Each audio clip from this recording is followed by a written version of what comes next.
پرانے زمانے کی بات ہے کہ ایک شکاری پرندے پکڑ کر بازار میں چند داموں کے عوض فروخت کیا کرتا تھا۔ ایک دن اس بازار میں ایک نیک دل آدمی کا گزر ہوا تو اس نے سوچا کہ ان آزاد پرندوں کو قید کرنا تو بہت بڑا گناہ ہے، اس لیے اس نے ان پرندوں کو آزاد کرنے کا سوچا اور شکاری سے سارے پرندے خرید لیے۔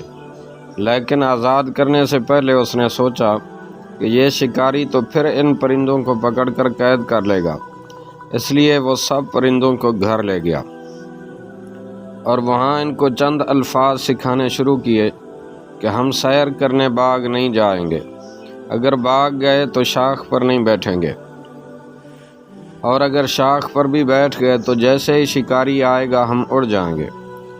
ایک عرصہ محنت کے بعد وہ نیک دل آدمی اپنی اس محنت میں کامیاب ہوا اور پرندے وہ بولی بولنے لگ گئے۔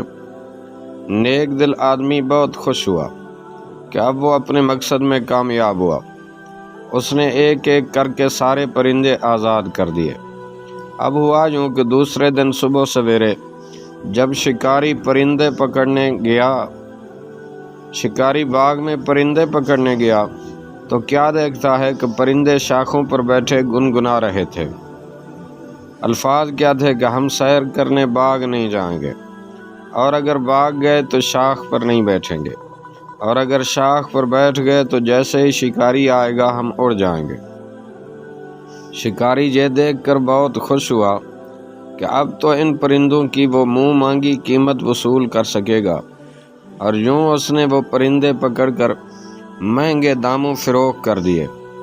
پرندوں نے تو صرف الفاظ رٹ لیے تھے نا، ان کو کیا معلوم تھا کہ باغ کیا چیز ہے، شاخ کیا ہوتی ہے، اور شکاری کس بلا کا نام ہوتا ہے، اور اڑنا کسے کہتے ہیں۔ ہم مسلمانوں کا بھی آج کل یہی حال ہے۔ قرآن کریم کو ہم سمجھتے نہیں ہیں تو سینوں میں کیسے اترے گا؟ بس رٹے رٹائے الفاظ ہیں جسے ہم نماز میں پڑھتے ہیں، برکت کے لیے پڑھتے ہیں، مصیبت کے آنے پر اور سفر پر جانے سے پہلے اور رمضان کے روزوں میں خالص ثواب کی نیت سے ہم ان رٹے ہوئے الفاظ کا ورد کرتے ہیں۔